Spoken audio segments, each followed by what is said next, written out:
Una trasferta insidiosa per consolidare le zone nobili di classifica nel campionato di eccellenza. Si disputa la 25esima giornata che vede la Reggio Ravagnese di scena a Brancaleone.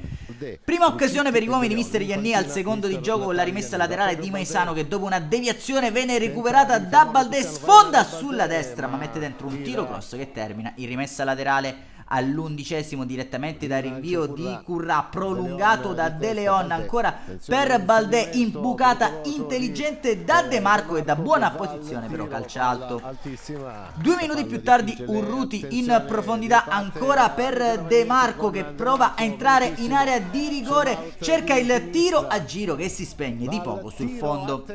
Al giro di boa, la prima frazione di gioco battono un colpo anche i locali, punizione di Libri non trattenuta bene da Currà, sulla quale si avventa Gonzales che non c'entra per poco il bersaglio grosso. 2 minuti dopo la mezz'ora, lancio lungo per Galletta che approfitta della dormita di Marcianò per mettere dentro da Gonzales, che questa volta si gonfia la rete per il vantaggio del Brancaleone 1-0. Prova allora a correggere il risultato la compagine di mister Ianni al minuto 38, punizione di Crucitti per De Marco che di testa mette sul fondo.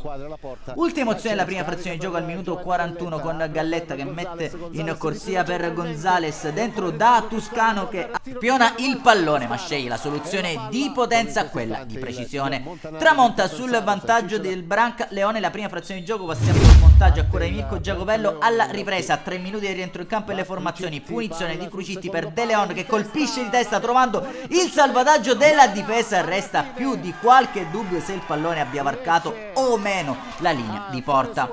Al 56esimo lancio di Crucitti per Baldè che controlla la sfera ma calcia ancora una volta solo sull'esterno della rete. Inizia allora la girandola di cambi con Ielo che prende il posto di Crucitti nel finale. Scampoli di gara anche per Poli in luogo di Urruti, ma non c'è più tempo al Borrello di Brancaleone. Sono i locali a portare a casa i 3 punti. Un saluto allora amici appassionati, appuntamento a settimana prossima per il Big Match tra Reggio Ravagnese e Vigor Lamezia.